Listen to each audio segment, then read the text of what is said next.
تم نے انہیں کبھی دیکھا نہیں ہے؟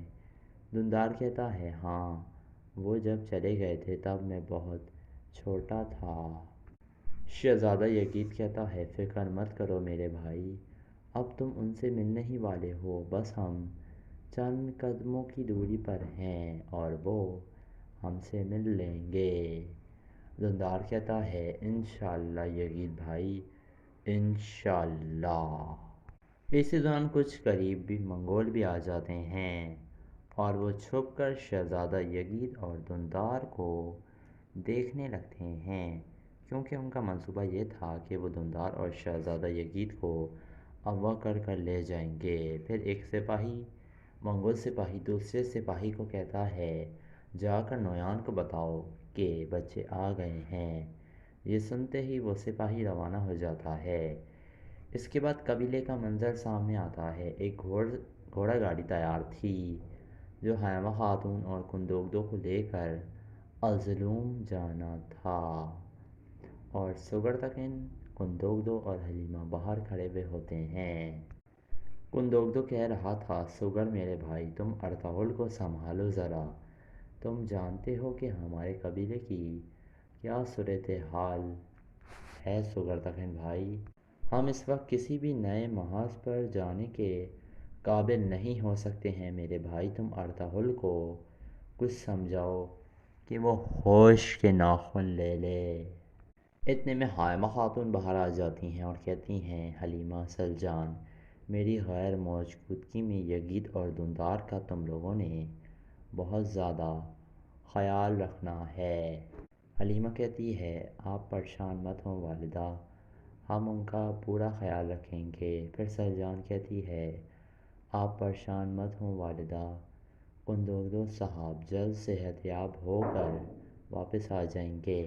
اس کے بعد منگولوں کے ٹھکانے کا منظر سامنے آتا ہے۔ الو بلگے ادھر موجود تھا اور وہ مسلسل ڈھول بجا رہا تھا، اور نویان بھی ادھر ہی کھڑا ہوا ہوتا ہے اور سپاہی بھی ادھر ہی موجود تھے۔ پھر نویان کہتا ہے وقت آ گیا ہے الو بلگے۔ دوسری طرف قبیلے میں کندوگدو اور حائمہ خاتون ارزلوم روانہ ہو رہے تھے۔ حائمہ خاتون گوبجے سے کہتی ہیں بیٹی، تم کافی عرصے سے افسوس دہ ہو، کیا کچھ ایسا ہے جو ہمارے علم میں نہیں ہے؟ گوبجے کہتی ہے نہیں حائمہ خانم، کچھ ایسا نہیں ہے، آپ خیریت سے جائیں۔ حائمہ خاتون کہتی ہیں اللہ کی امان میں رہو۔ پھر وہ سب ایک دوسرے سے ملاقات کرنے لگتے ہیں۔ پھر حائمہ خاتون سلجان سے کہتی ہیں اللہ تمہاری حفاظت کرے۔ سلجان کہتی ہے آپ کا سفر محفوظ ہو اور مشکلات سے پاک ہو۔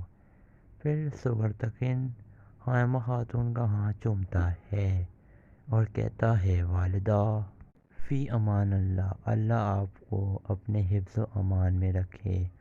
حائمہ خاتون کہتی ہیں بہت شکریہ بیٹا۔ پھر کندوگدو سلجان سے کہتی ہے اللہ آپ کو جلد صحت یاب کرے صاحب۔ پھر کندوگدو اور سلجان آگے بڑھ جاتے ہیں۔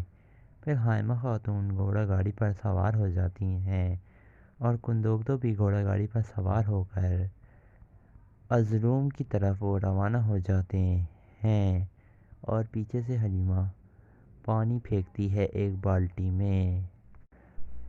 اس کے بعد گوبجے سلجان کو اشارہ کرتی ہے کہ وہ تودکن کے پاس جائے۔ تودکن اپنے خیمے میں موجود تھا اور اتنے میں سلجان اس کے مرکزی خیمے میں داخل ہو جاتی ہے اور تودکن کہتا ہے خوش آمدید سلجان خاتون۔ سلجان کہتی ہے بہت شکریہ تودکن صاحب۔ پھر تودکن کہتا ہے کیا کندوگدو بھائی روانہ ہو گئے ہیں؟ یہ سن کر سلجان کہتی ہے بالکل ہو گئے۔ تودکن کہتا ہے اللہ ان کی حفاظت کرے۔ سلجان کہتی ہے شکریہ، تو دکن کہتا ہے اور وہ صحت یاب ہو کر لوٹیں۔ سلجان کہتی ہے انشاءاللہ بھائی۔ پھر تو دکن کہتا ہے خیریت ہے، آپ کو کوئی بات کرنی تھی؟ سلجان کہتی ہے میں گوبچے کے بارے میں بات کرنے کے لیے آئی ہوں، کافی عرصے سے وہ افسردہ ہے، کافی عرصے سے ایسا لگ رہا ہے کہ وہ کھو گئی ہے، نہ کچھ کھاتی ہے نہ کچھ پیتی ہے۔ وہ آپ کی بیوی ہے، اگر آپ اجازت نہیں دیں گے تو میں کچھ نہیں بولوں گی، لیکن میں اپنی بہن کو اس حالت میں نہیں دیکھ سکتی ہوں بھائی۔ تو دکن کہتا ہے سلجان خاتون، میں آپ کی بہت عزت کرتا ہوں، آپ کی وفاداری، آپ کی رحم دلی اور آپ کی جو ہمارے قبیلے کے لیے بے انتہا خدمات ہیں، اس کی میں بہت قدر کرتا ہوں سلجان خاتون، لیکن یہ معاملہ میرے اور گوبچے کے درمیان ہے۔ یہ کہہ کر تو دکن پیچھے مڑ جاتا ہے۔ سلجان کہتی ہے آپ کے اور گوبچے خاتون کے بیچ میں ایسا کیا معاملہ ہے بھائی، جو گوبچے اتنی اداس رہنے لگی ہے، وہ بیوی جو آپ کی خاطر اپنی جان دینے کو تیار ہے، پھر ایسا کیا ہو گیا ہے؟ تو دکن سردار۔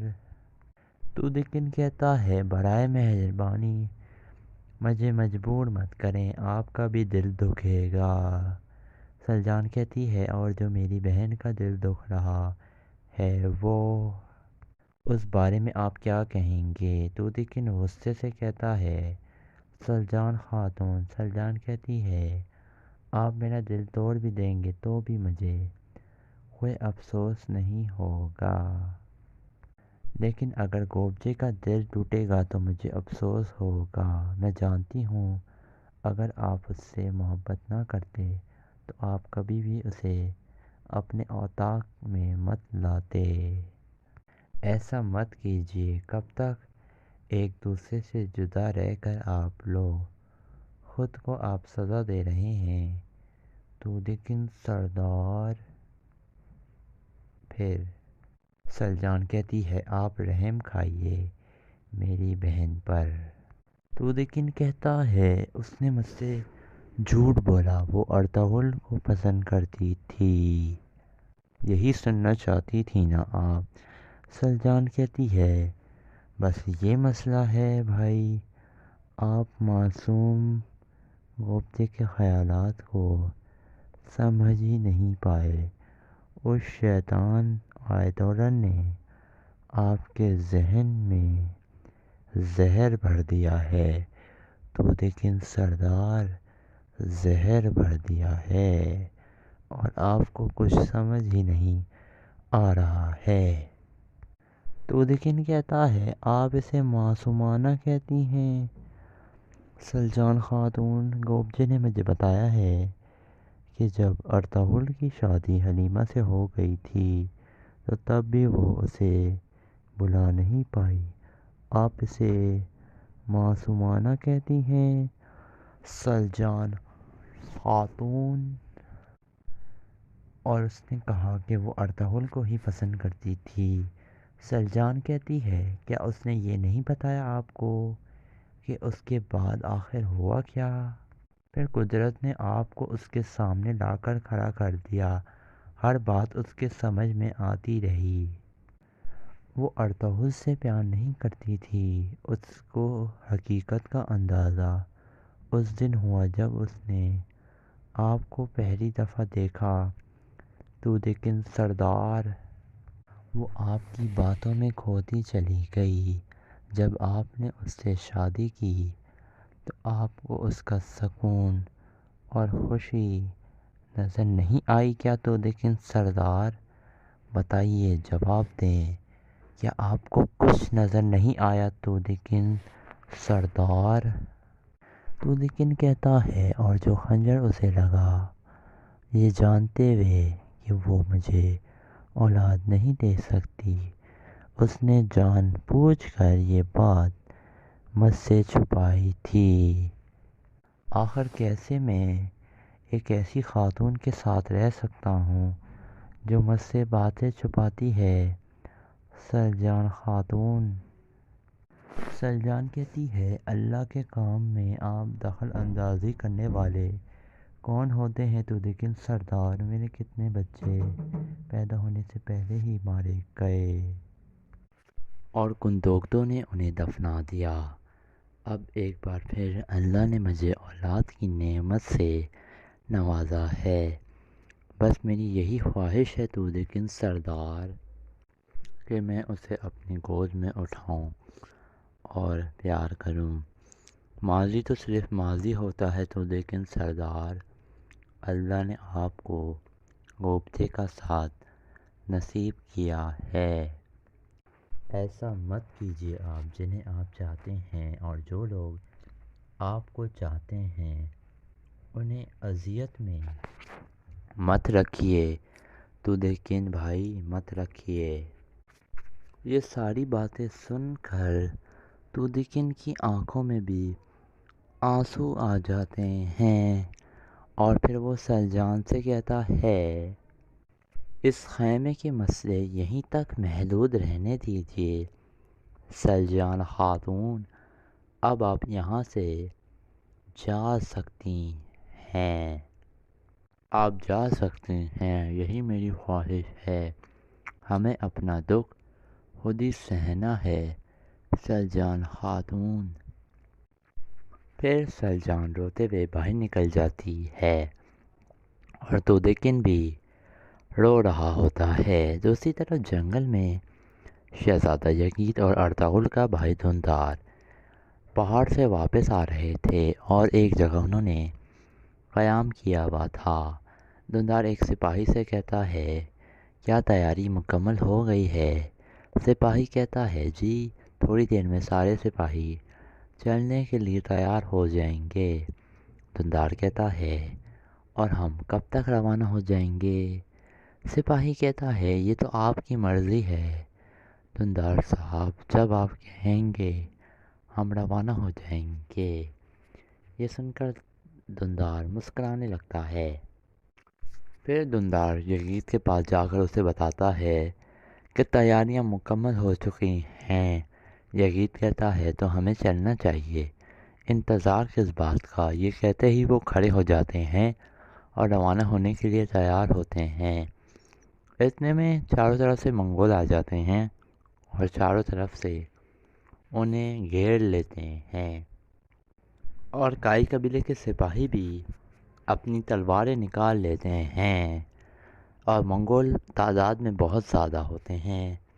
اتنے میں ایک سپاہی کہتا ہے، دھندار بھائی اور یغید بھائی کو ہرگز تنہا مت چھوڑنا۔ یہ کہہ کر منگولوں اور کائی قبیلے کے سپاہیوں کے درمیان لڑائی شروع ہو جاتی ہے، اور یغید اور دھندار کچھ سپاہیوں کے ساتھ ایک طرف چلے جاتے ہیں، اور ایک طرف سے نویان بھی آ جاتا ہے، اور وہ الو بلکی بھی اس کے ساتھ تھا، اور دوسری طرف کائی قبیلے کے سپاہی مستقل لڑ رہے ہوتے ہیں۔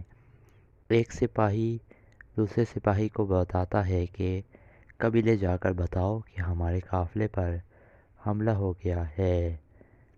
یہ سن کر ایک سپاہی جانے لگتا ہے تو ایک سپاہی منگول سپاہی اسے تیر مار کر زخمی کر دیتا ہے، لیکن وہ سپاہی پھر بھی گھوڑے پر سوار ہو کر قبیلے کی طرف روانہ ہو جاتا ہے، اور نویان بھی وہاں پہنچ گیا تھا، اور وہ کئی قبیلے کے سپاہیوں سے لڑنے لگتا ہے اور انہیں ایک ایک کر کر نیچے گرا رہا ہوتا ہے۔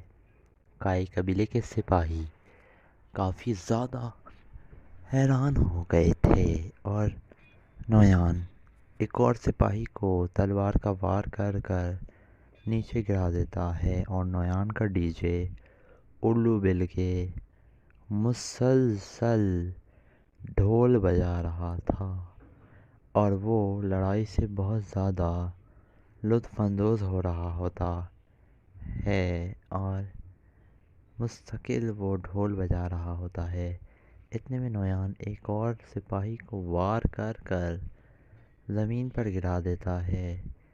تھوڑی دیر بعد نویان ایک اور سپاہی کو 3-4 تلوار کے وار کر کر قابو کر لیتا ہے اور اپنی دونوں تلواریں اس کی گردن پر رکھ دیتا ہے، اور الو بلگے یہ دیکھ کر زور سے ڈھول بجانے لگتا ہے، اور نویان کے سپاہی بھی بہت پرجوش تھے۔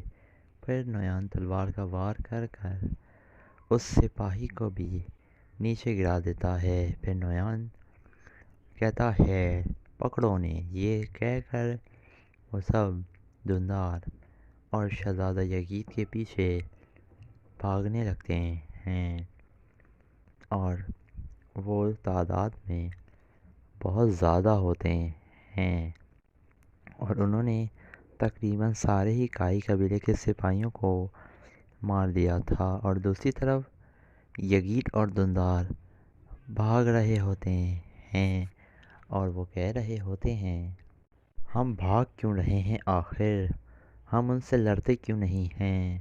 سپاہی کہتے ہیں یہ ممکن نہیں ہے بھائی، وہ تعداد میں بہت زیادہ ہیں، وہ ہمیں منٹوں میں ہی ختم کر دیں گے، آپ کو بحفاظت قبیلے تک پہنچانا ہماری ذمہ داری ہے دھندار بھائی۔ اتنے میں ایک سپاہی کہتا ہے آپ قبیلے کی طرف نکل جائیے، ہم ان سے نمٹ لیں گے۔ یہ سنتے ہی یزید 2 سپاہیوں کے ساتھ اور دھندار بھاگنے لگتے ہیں، اور باقی 2 سپاہی منگولوں کے سامنے تیر کمان تان کر کھڑے ہو جاتے ہیں، لیکن منگول بھی تعداد میں بہت زیادہ تھے۔ کچھ منگولوں کو کائی قبیلے کے سپاہی تیر مار کر زمین پر گرانے میں کامیاب ہو جاتے ہیں، لیکن وہ سامنے آ جاتے ہیں، پھر انہیں تلواریں نکالنی ہی پڑتی ہیں، اور وہ منگول ان کے اوپر حملہ کر دیتے ہیں۔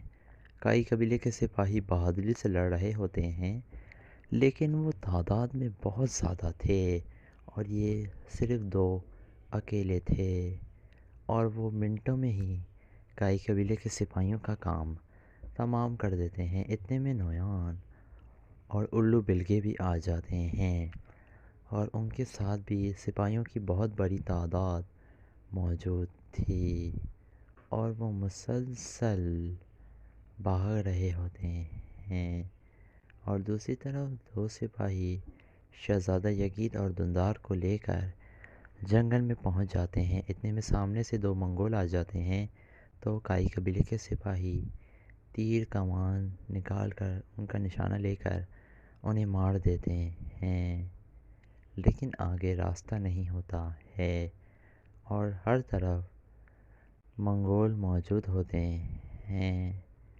اور وہ سوچ رہے ہوتے ہیں ہم جائیں تو جائیں کدھر۔ پھر وہ اپنی تلواریں نکال کر کھڑے ہو جاتے ہیں۔ اتنے میں ایک تیر آتا ہے، ایک کائی قبیلے کے سپاہی کے لگتا ہے، وہ نیچے گر جاتا ہے۔ وہ حیران ہوتے ہیں کہ یہ تیر آیا کہاں سے، منگول سپاہی نظر کیوں نہیں آ رہے ہیں۔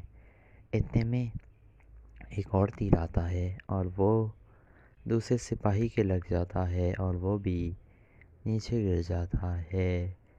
یزید اور دھندار بالکل اکیلے رہ جاتے ہیں، اور وہ اپنی تلواریں نکال لیتے ہیں اور ادھر ادھر دیکھنے لگتے ہیں، اور وہ کافی زیادہ پریشان ہو گئے تھے۔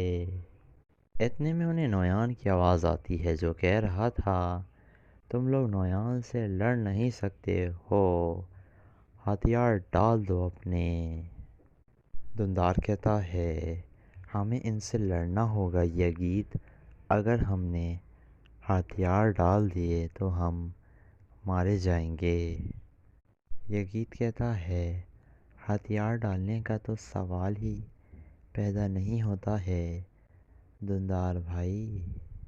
اتنے میں سامنے سے نویان نکل کر آ جاتا ہے، اور نویان پھر کہتا ہے ہتھیار ڈال دو، تم لوگ نویان کا مقابلہ نہیں کر سکتے ہو۔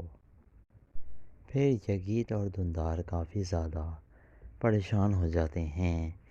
اتنے میں بہت سارے منگول سپاہی نکل کر آ جاتے ہیں اور انہیں چاروں طرف سے گھیر لیتے ہیں، اور یزید اور دندار کے پاس وہاں سے بھاگنے کے کوئی راستے نظر نہیں آ رہے ہوتے ہیں انہیں، کیونکہ وہ بری طریقے سے نویان نے انہیں اپنے جال میں پھنسا لیا تھا، اور نویان کا یہی منصوبہ تھا کہ وہ دندار اور یزید کو اپنے ساتھ لے کر جائے گا، کیونکہ سعد الدین نے اسے ایسا کرنے کے لیے کہا تھا، کیونکہ سعد الدین چاہتا تھا کہ وہ شہزادہ یزید کو سلطان بننے کی پیشکش کرے گا اور پھر وہ ارطغرل کے خلاف کر دے گا علیمہ سلطان اور اس کے بھائی کو۔ اس لیے یہ سب نویان اس کے حکم پر کر رہا ہوتا ہے، سعد الدین کوپیک کے۔ اسی دوران ارطغرل صاحب بھی جنگل میں پہنچ گئے تھے اور وہ ارد گرد کا جائزہ لے رہے ہوتے ہیں۔ اتنے میں انہیں سامنے سے ایک زخمی سپاہی گھوڑے پر آتا ہوا نظر آتا ہے۔ ارطغرل صاحب اسے دیکھ کر حیران ہو جاتے ہیں اور سمجھ جاتے ہیں کہ کچھ ہوا ہے۔ پھر ارطغرل صاحب بھاگ کر اپنے گھوڑے سے نیچے اترتے ہیں اور تیزی سے اس کے پاس جاتے ہیں اور اسے گھوڑے سے نیچے اتار لیتے ہیں۔ ارطغرل صاحب اس سے پوچھتے ہیں، کیا ہوا ہے بھائی؟ پھر ارطغرل اس کے کندھے پر جو تیر لگا ہوا تھا وہ نکال کر توڑ کر پھینک دیتا ہے۔ پھر ارطغرل صاحب پوچھتے ہیں، کیا ہوا ہے تمہیں بہادر؟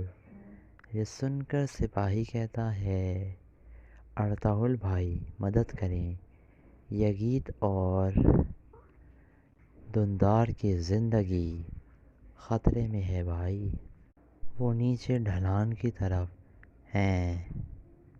ارطغرل صاحب پوچھتے ہیں، بتاؤ حملہ کس نے کیا تھا؟ یہ سن کر سپاہی بڑی مشکل سے بولتا ہے، نویان۔ یہ کہتے ہی وہ سپاہی شہید ہو جاتا ہے اور ارطغرل صاحب بہت زیادہ غصے میں آ جاتے ہیں، اور پھر ارطغرل اس کی آنکھیں بند کر دیتا ہے اور پھر تیزی سے نیچے کی طرف جانے لگتا ہے، کیونکہ سپاہی نے بتایا تھا کہ وہ نیچے کی طرف ہیں۔ دوسری طرف نویان کہہ رہا تھا، اپنی تلواریں پھینک دو، میری تم لوگوں سے کوئی دشمنی نہیں ہے، ویسے بھی بچوں سے دشمنی رکھنے کا کوئی فائدہ نہیں ہے، اور میری بھی تم لوگوں سے کوئی دشمنی نہیں ہے، میری دشمنی تو ارطغرل سے ہے، تم دونوں اپنی تلواریں پھینک دو۔ لیکن یزید اور دندار اپنی تلواریں پھینکنے پر تیار نہیں ہوتے ہیں۔ یہ دیکھ کر نویان بہت زیادہ غصے میں آ گیا تھا اور وہ اپنی دونوں تلواریں زمین میں گاڑ دیتا ہے۔ اتنے میں دندار بڑا بہادر بن کر نویان کے اوپر حملہ کر دیتا ہے، لیکن نویان 2-3 وار کر کر اسے زمین پر پھینکتا ہے اور وہ بے ہوش ہو جاتا ہے۔ پھر یزید بھی نویان پر حملہ کرتا ہے تو نویان اسے بھی ٹکر مار کر بے ہوش کر دیتا ہے، اس طرح وہ دونوں بے ہوش ہو جاتے ہیں۔ پھر نویان اپنے سپاہیوں کو کہتا ہے، لے چلو انہیں۔ یہ سن کر سپاہی اسے پکڑنے کے لیے آگے بڑھتے ہیں۔ اتنے میں ارطغرل صاحب آ جاتے ہیں اور کہتے ہیں، نویان غور سے ارطغرل صاحب کو دیکھنے لگتا ہے۔ نویان ارطغرل صاحب کو دیکھ کر خوش ہو جاتا ہے اور کہتا ہے، اعلیٰ۔ ارطغرل صاحب بہت غصے میں تھے۔ نویان ارطغرل کو دیکھ کر مسکرا رہا ہوتا ہے، کیونکہ اس نے ارطغرل کے بھائی اور سالے کو اغوا کر لیا تھا۔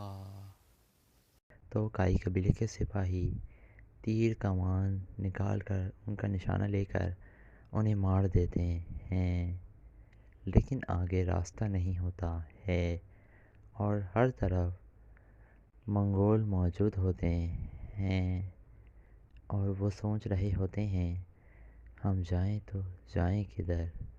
پھر وہ اپنی تلواریں نکال کر کھڑے ہو جاتے ہیں۔ اتنے میں ایک تیر آتا ہے، ایک کائی قبیلے کے سپاہی کے لگتا ہے، وہ نیچے گر جاتا ہے۔ وہ حیران ہوتے ہیں کہ یہ تیر آیا کہاں سے، منگول سپاہی نظر کیوں نہیں آ رہے ہیں۔ اتنے میں ایک اور تیر آتا ہے اور وہ دوسرے سپاہی کے لگ جاتا ہے اور وہ بھی نیچے گر جاتا ہے۔ یزید اور دندار بالکل اکیلے رہ جاتے ہیں اور وہ اپنی تلواریں نکال لیتے ہیں اور ادھر ادھر دیکھنے لگتے ہیں اور وہ کافی زیادہ پریشان ہو گئے تھے۔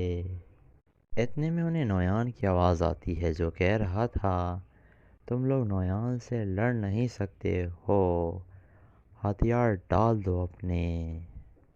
دندار کہتا ہے ہمیں ان سے لڑنا ہوگا یزید، اگر ہم نے ہتھیار ڈال دیے تو ہم مارے جائیں گے۔ یزید کہتا ہے ہتھیار ڈالنے کا تو سوال ہی پیدا نہیں ہوتا ہے دندار بھائی۔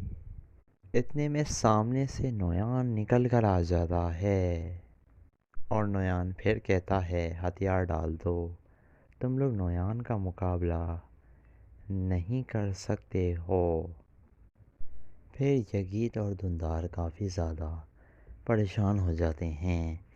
اتنے میں بہت سارے منگول سپاہی نکل کر آ جاتے ہیں اور انہیں چاروں طرف سے گھیر لیتے ہیں اور یزید اور دندار کے پاس وہاں سے بھاگنے کے کوئی راستے نظر نہیں آ رہے ہوتے ہیں انہیں، کیونکہ وہ بری طریقے سے نویان نے انہیں اپنے جال میں پھنسا لیا تھا اور نویان کا یہی منصوبہ تھا کہ وہ دندار اور یزید کو اپنے ساتھ لے کر جائے گا، کیونکہ سعد الدین نے اسے ایسا کرنے کے لیے کہا تھا، کیونکہ سعد الدین چاہتا تھا کہ وہ شہزادہ یزید کو سلطان بننے کی پیشکش کرے گا اور پھر وہ ارطغرل کے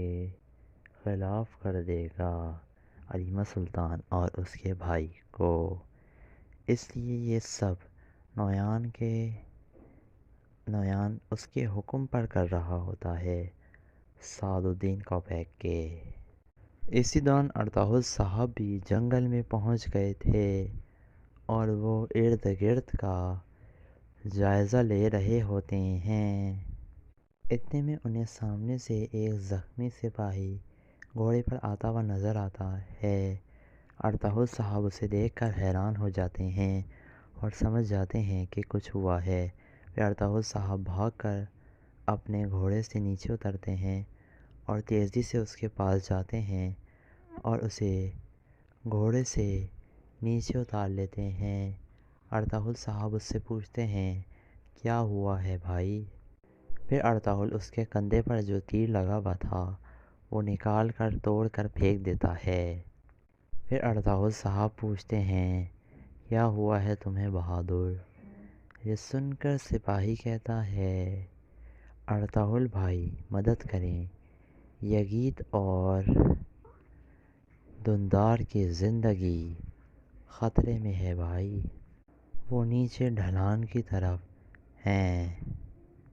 ارطغرل صاحب پوچھتے ہیں بتاؤ حملہ کس نے کیا تھا؟ یہ سن کر سپاہی بڑی مشکل سے بولتا ہے نویان۔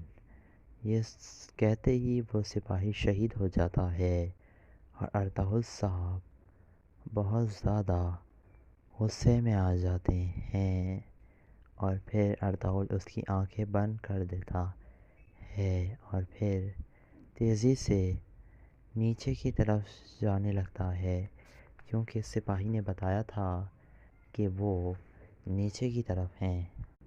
دوسری طرف نویان کہہ رہا تھا، اپنی تلواریں پھینک دو، میری تم لوگوں سے کوئی دشمنی نہیں ہے۔ ویسے بھی بچوں سے دشمنی رکھنے کا کوئی فائدہ نہیں ہے، اور میری بھی تم لوگوں سے کوئی دشمنی نہیں ہے۔ میری دشمنی تو ارطغرل سے ہے۔ تم دونوں اپنی تلواریں پھینک دو۔ لیکن یگید اور دھندار اپنی تلواریں پھینکنے پر تیار نہیں ہوتے ہیں۔ یہ دیکھ کر نویان بہت زیادہ غصے میں آ گیا تھا اور وہ اپنی دونوں تلواریں زمین میں گاڑ دیتا ہے۔ اتنے میں دھندار بڑا بہادر بن کر نویان کے اوپر حملہ کر دیتا ہے، لیکن نویان 2-3 وار کر کر اسے زمین پر پھینکتا ہے اور وہ بے ہوش ہو جاتا ہے۔ پھر یگید بھی نویان پر حملہ کرتا ہے تو نویان اسے بھی ٹکر مار کر بے ہوش کر دیتا ہے۔ اس طرح وہ دونوں بے ہوش ہو جاتے ہیں۔ پھر نویان اپنے سپاہیوں کو کہتا ہے، لے چلو انہیں۔ یہ سن کر سپاہی اسے پکڑنے کے لیے آگے بڑھتے ہیں۔ اتنے میں ارطغرل صاحب آ جاتے ہیں اور کہتے ہیں نویان غور سے ارطغرل صاحب کو دیکھنے لگتا ہے۔ نویان ارطغرل صاحب کو دیکھ کر خوش ہو جاتا ہے اور کہتا ہے، اعلیٰ۔ ارطغرل صاحب بہت غصے میں تھے۔ نویان ارطغرل کو دیکھ کر مسکرا رہا ہوتا ہے، کیونکہ اس نے ارطغرل کے بھائی اور سالے کو اغوا کر لیا تھا۔